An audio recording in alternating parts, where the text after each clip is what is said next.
Good evening. This is Dr. Aparna. Namaste. I am your emotional healing synergist. I am an Ayurvedic psychotherapist, a passionate infopreneur, medical writer, and a budding YouTuber. In my pursuit to address, promote, and propagate Ayurveda and psychotherapy globally, I come up with talk throughs every week on either Ayurveda, mental health, psychotherapy, and related aspects. In the last two sessions, I was reviewing a wonderful book by name Thinking Fast and Slow by Daniel Kahneman.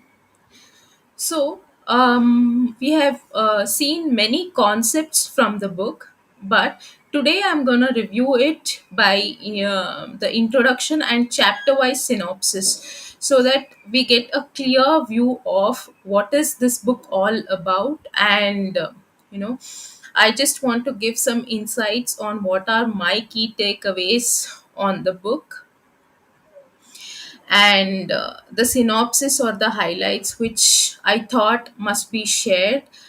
And let's get started. So, thinking fast and slow.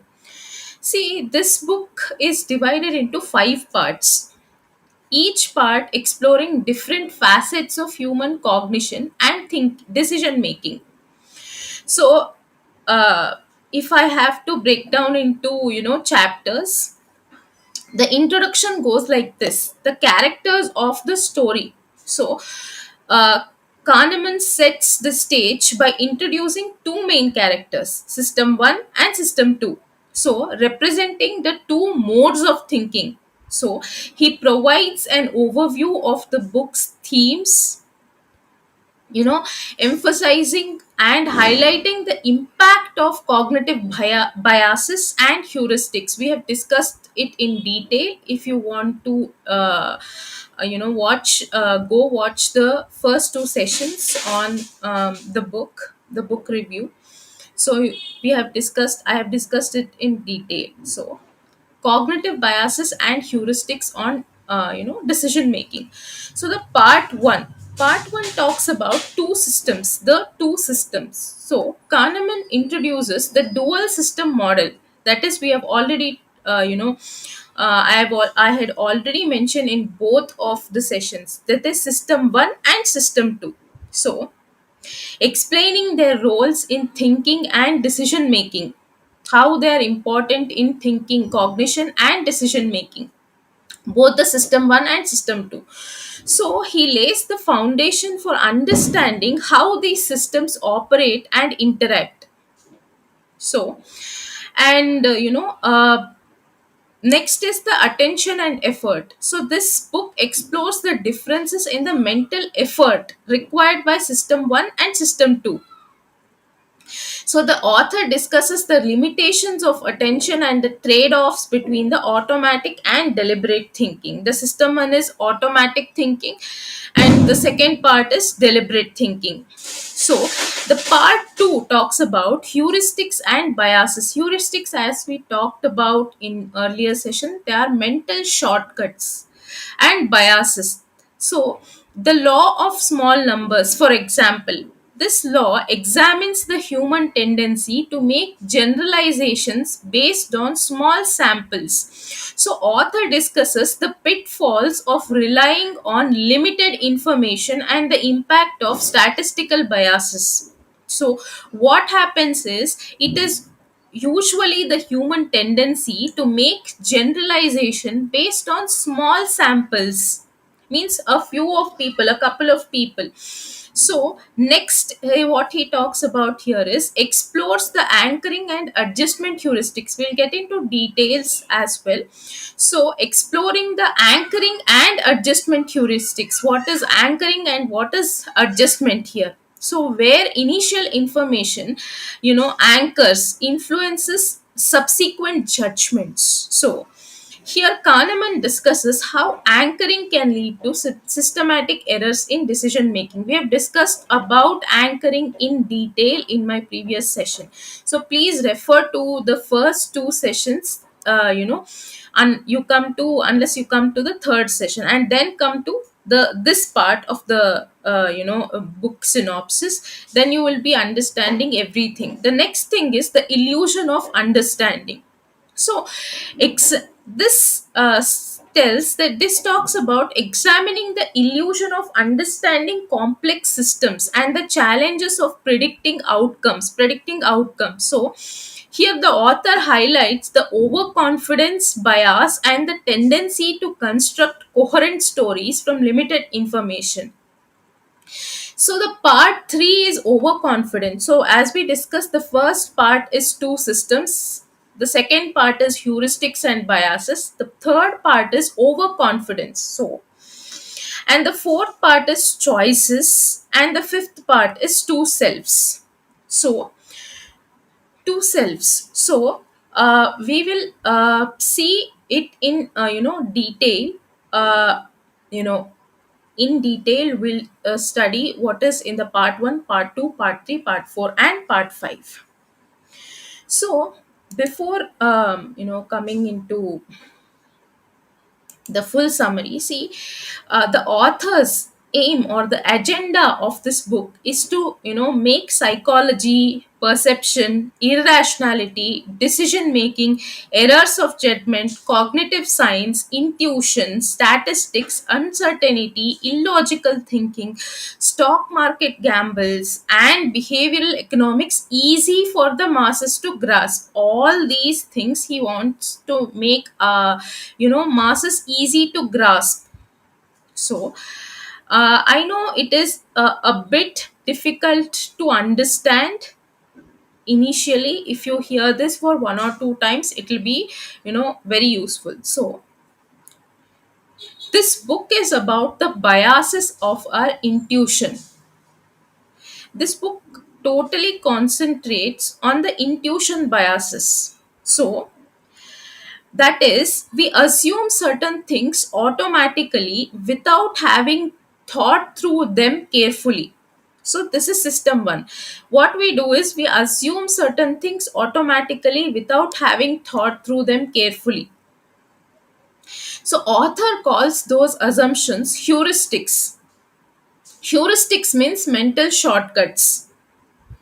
That means um, humans assume certain things automatically. You don't have to remember.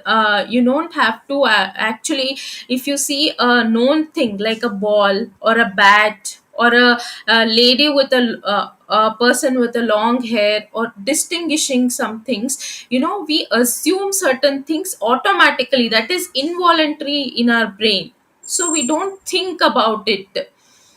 Those are called heuristics. So this book, he spends nearly 500 pages listing example after example how certain heuristics lead to muddled thinking, and giving each a name, such as halo effect, availability bias, associative memory, and so forth. So, first part, as we said, it is two systems. So, introduction goes like this: our brains are comprised of two characters. One, thinking fast, that is system 1, and one that thinks slow, that is system 2. Thinking fast and thinking slow, system 1 and system 2. So, the system 1 operates automatically, intuitively, involuntarily, and effortlessly, like when we drive, when we read an angry facial expression, or recall our age. We don't have to count to recall our age. But system 2, on the other hand, requires slowing down, deliberating, solving problems, reasoning, computing. Like when we calculate a math problem, choose where to invest money, or fill out a complicated form. So these two systems often conflict with one another. So system 1 operates on heuristics and is error prone. Heuristics means, I'm repeating it again and again, these are mental shortcuts. So the actual agenda or the aim of the book is how to recognize situations in which mistakes are likely, and try harder to avoid significant mistakes when stakes are high. So this book is to recognize situation where where we are using system 1 instead of system 2 and avoid significant mistakes. So this author talks about when to use system 1 and when to use system 2, and when not to intermix it. So the chapter 2 is attention and effort. So here next, the concept, I'm talking about chapters, you can take it as concept in the part 1. So attention and effort. So thinking slow affects our bodies, that is dilated pupils, attention, that means observation and energy. So thinking slow affects our bodies, attention and energy. So if we think, you have energy depletion, your energy is being used. Because thinking slow takes work, we are prone to think fast. So that is called the path of least resistance. That means because thinking slow, is, takes work and energy and time. So what humans do usually is, humans are prone to think fast. That concept is called the path of least resistance. Laziness is built deep in our nature, says the author. So we think fast to accomplish routine tasks, and we need to think slow in order to manage complicated tasks. So we think faster to accomplish routine tasks, but when we need to when we have to accomplish complicated tasks or manage complicated tasks, we need to think slow. So thinking fast says I need groceries, but thinking slow says I will not try to remember what to buy, but write myself a shopping list. So for buying groceries, the thinking fast kind of says, I need groceries. I can just say to myself, I need groceries. That is thinking fast. But thinking slow is, you need a list for the groceries. So you can write down the list. Instead of memorizing, if it is a long list, you can just write down a list. Make a list of everything, whatever is needed of groceries. So the next concept here is the lazy controller. So people on a leisurely stroll will stop walking when asked to complete a difficult mental task. So calculating while walking is an energy drain. So if you are walking and somebody's says to you that you have to complete a mental task or a calculation, or or something logical, or arithmetical.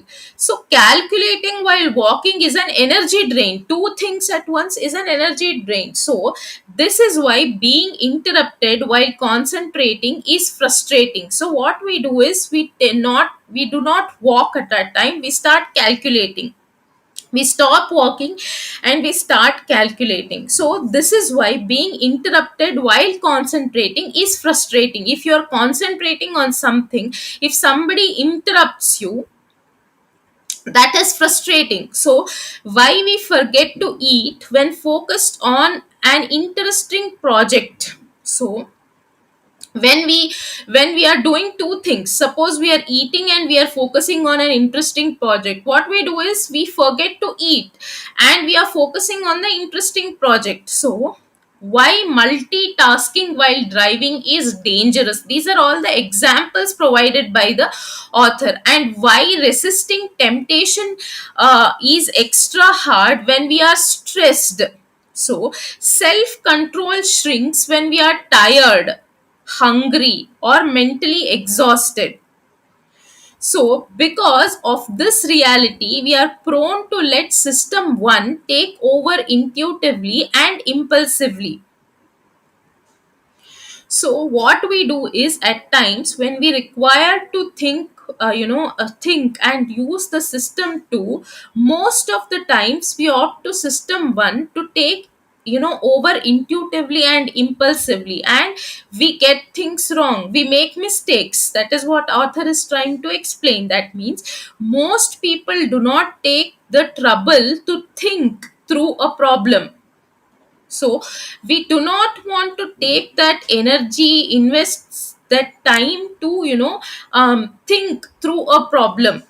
So intelligence is not only the ability to reason, it is also the ability to find relevant material in memory and to deploy attention when needed. So intelligence is not just the ability to give a reason to something, some problem or some solution or some calculation. It is not just the ability to reason. The author says that it is the ability to find a relevant material in memory. If something we have experienced earlier, intelligence is that we just get it out so that we do not invest so much time, and to deploy attention when needed. Intelligence is also deploying some attention and focus and concentration when needed. So accessing memory takes effort. By not doing so, we are prone to make mistakes in judgment. So if you have to recollect your past memory or past experience on something, that also takes some effort. But by not doing it, we are prone to make mistakes in judgment. So here the author is trying to explain the importance of system 1 as well as the importance of system 2.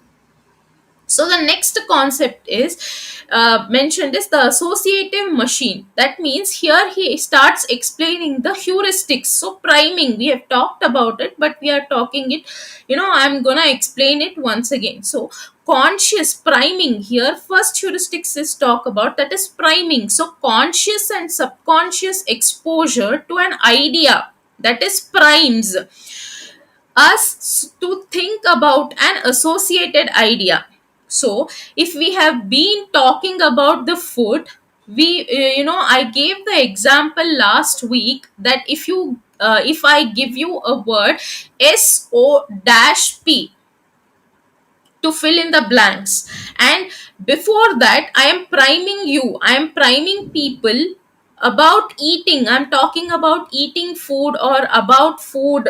you know the word you will fill in the blank is soup.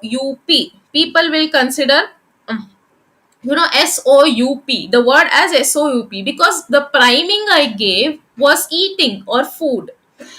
But when the same, if I have been talking about cleanliness, washing, that the same people will fill in the blank as soap, soap, soap.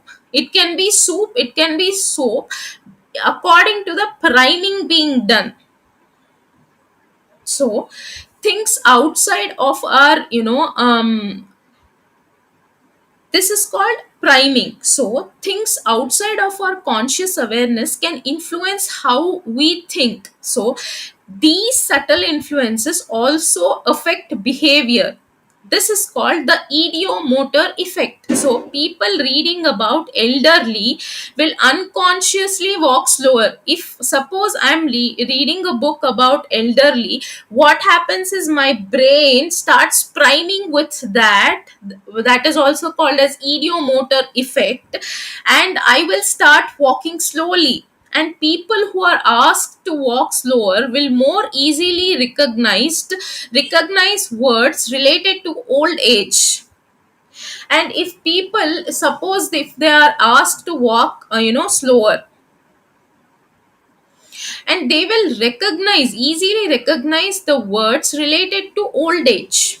So people asked to smile find jokes funnier. People asked to frown find disturbing pictures more disturbing. So it is true, that is called idiomotor effect.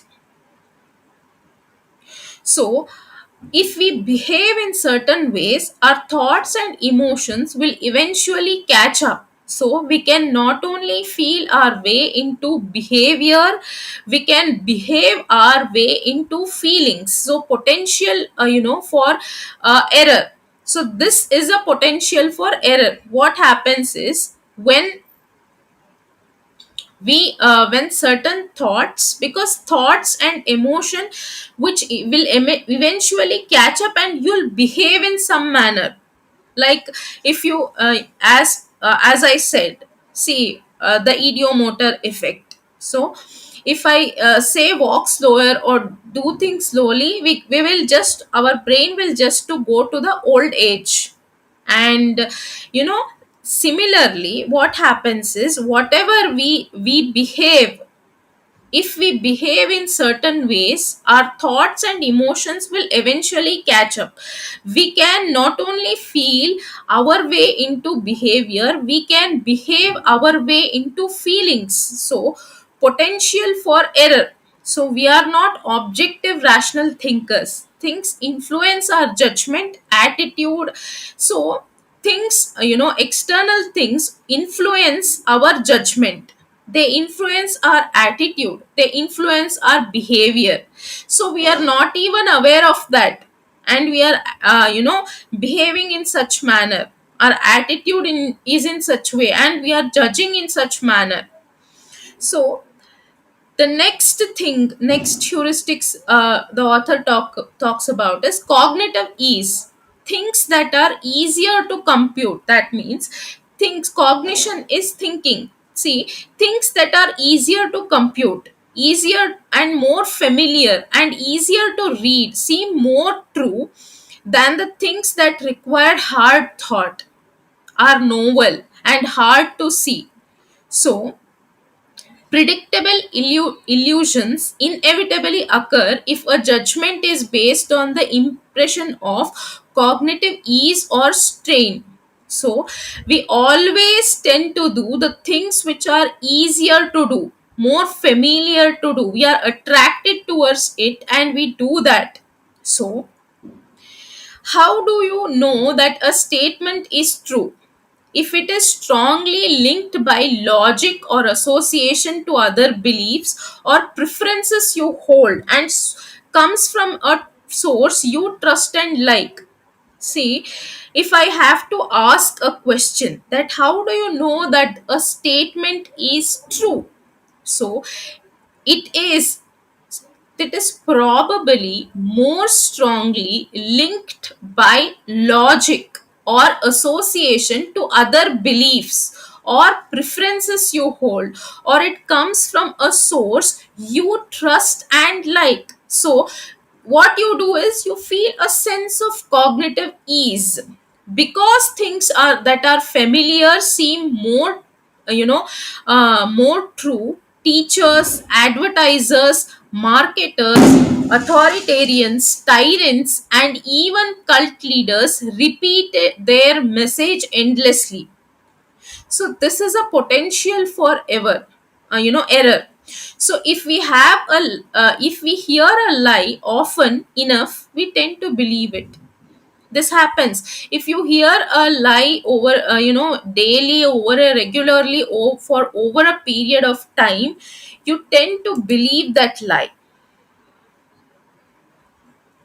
So, and the next is, norms. The next concept explained is norms, surprises, and causes. Here, the heuristic explained here is coherent stories, that is associative coherence. So, what is associative coherence? The author explains, to make sense of the world, we tell ourselves stories about what's going on. That means we make associations between events, circumstances, and regular occurrences. So, the more these events fit into our stories, the more normal they seem.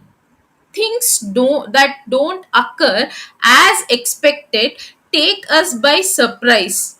So, you know we associate between the events happening, the circumstances around, and regular occurrences. So The more these events fit in our stories, the normal they will seem. So, things that don't occur as expected take us by surprise. So, to fit those surprises into the world, we tell ourselves new stories to make them fit. That means we say whatever, to fit those surprises, something, you expect something and that does not happen as you expect, and that creates a surprise. So to fit those surprises into the world, you to fit those surprises into the narrative, we always tell ourselves new stories to make them fit. That means everything happens for a purpose. That's why I expected something, something else happened. So we associate that to something. So everything happens for a purpose, or God did it. Okay, I expected this, this happened. So it is for a purpose and God did it. We associate this to fit those surprises into our world. So what happens is that person acted out of character, or that was so weird, it can't be random chance. So all these are our presumptions. So abnormalities, anomalies, and in our daily living beg for coherent explanations. So often those explanation involve, often all those explanation involves assuming intention. So it was meant to happen, अरे वो तो होना ही था इसलिए हुआ, मैंने कुछ और एक्सपेक्ट किया था कुछ और हुआ, तो assuming the intention, it was meant to happen. So casualty, they are homeless because they are lazy. We are interpreting everything. So interpreting providence. So you know uh there's a divine purpose in everything. We are evidently ready from birth to have impressions of casualty, which do not depend on reasoning about the patterns of causation. So this is called associative coherence. So we associate it to events, circumstances, and regular occurrences. So your mind is ready and even eager to identify agents, assign them personality traits and specific intentions, and view their actions as expressing individual propensities. So all these could be, the author says that these could be a potential for error. So we posit intention and agency where none exist. What we do is we add our presumptions to things which don't exist. So we confuse casualty with correlation, and we make more out of coincidences than is statistically warranted. So the next concept explained is a machine for jumping to conclusions. That is, the next thing is confirmation bias or the confirmation bias. So this is the tendency to search for and find confirming evidence for a belief while overlooking counter examples. That means we always, this is a human tendency to search for and find confirming evidence for a belief.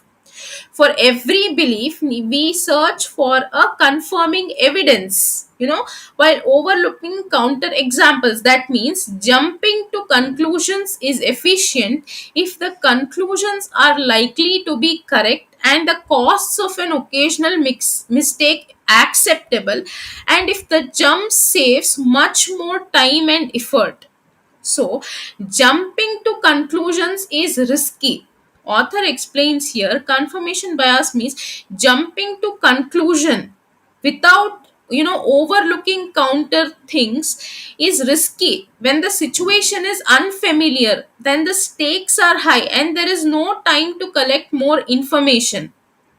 So, system one, what it does here is it fills in ambiguity with automatic guesses and interpretations that fits our story. System one is always automatic. So automatically, system one fills in doubts with automatic guesses, fills in those doubts with It has automatic guesses, automatic interpretations, automatic judgments that fits our stories. So the system 1 rarely considers other interpretations. When system 1 makes a mistake, system 2 jumps in to slow us down and consider alternative explanations. So system 2 is analytical. So system 2 jumps into a slow to slow us down and consider alternative explanations. So system 1 is gullible and biased to believe, and system 2 is in charge of doubting and unbelieving. See, system 2 is in charge of doubting and unbelieving. It is analytical. It tries to analyze things, go it in a logical way rather than presuming. So system 2 is sometimes busy and often lazy. So there is a potential for error. So we are prone to overestimate the probability of unlikely occurring events to and accept critically ever suggestions. So this is confirmation bias. So we need for every, this is a human tendency, for every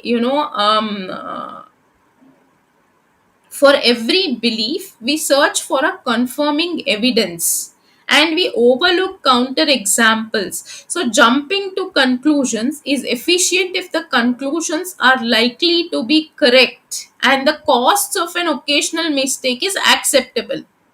So, if we jump, to a confirmation, or a conclusion, it saves much time and effort, but it is error prone.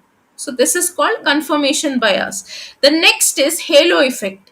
Halo effect is the next heuristic. This is the tendency to like or dislike everything about a person, including things you have not observed. So if for the first time you see the person and you like the person and the behavior, what you do is you start liking everything about that person. But in the first meeting, if you dislike the person or the attitude, you start disliking everything about that person.